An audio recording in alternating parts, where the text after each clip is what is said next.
सावली नागिन सीरीज का भाग नंबर 26 शुरू होता है। सुरेंद्र प्रताप अंदर दाखिल हुआ तथा दरवाजा अंदर से बंद कर लिया।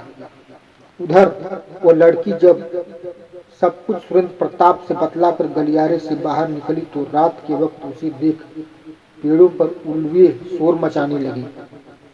वो लड़की अपनी दोनों आंखें सिर ऊपर करके बंद कर ली।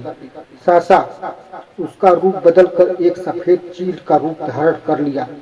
वह चील उड़ती हुई आई और जंगल में बनी एक गोल झोपड़ी के ऊपर बैठ गई। तभी उसका रूप नाग का रूप हो गया।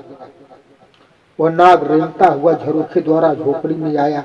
अंदर झोपड़ी में एक काला कुंटा व्यक्ति सो रहा था। उसके सिरहाने खूंटी पर एक बीन टंगी थी। कोने झोपड़ी में एक अधखुली पिटारी पड़ी थी। नाग रेंगता हुआ पिटारी में प्रवेश कर गया और फन का झटका दिया, पिटारी बंद हो गई। उधर रात के 1 बजे सावली तथा कुंवर गुफा के द्वार पर खड़े थे। गुफा पहाड़ों के बीच किसी बाग के मानिंद मुख फाड़े खड़ी थी।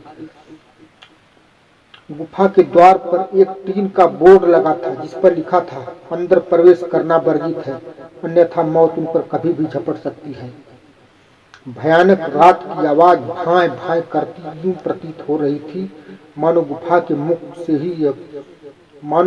मुख से ही भाए भाए शब्द खारिज हो रहा हो। डरावना नजर आ रहा था वहां का दृश्य। जंगली जानवरों की आवाजें भी रह रह कर इसी आवाजों में शामिल हो जा रही थी।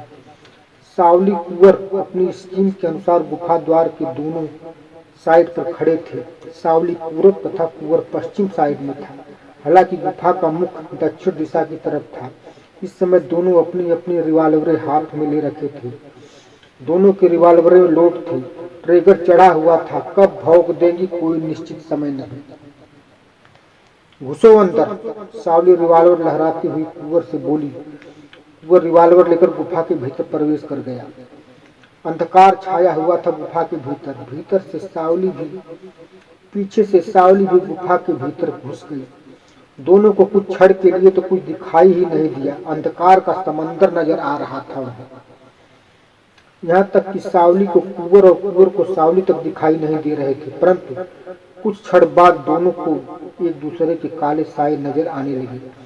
सावली और कुंवर के पास एक एक पेंसिल टार्चे थी जिसमें हल्का जलने वाला लाल और हरा बल्ब लगा था।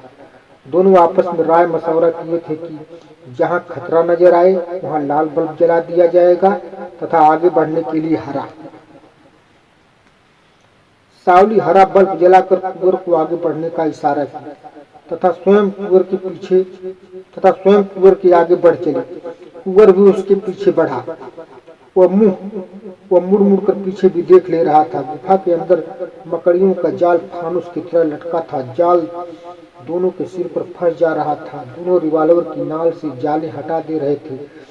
उन्हें किसी वैसे सूत्र की तलाश थी जो सूत्र उन्हें उन वैज्ञानिकों तथा आईएससी के एजेंटों तक पहुंचा सके।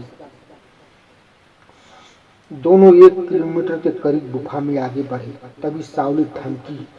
उसकी नजर एक गड़े पत्थर पर पड़ी। पत्थर पर काले पेंट से कुछ लिखा था। अब आगे की कहानी अगले एपिसोड में सुनेंगे।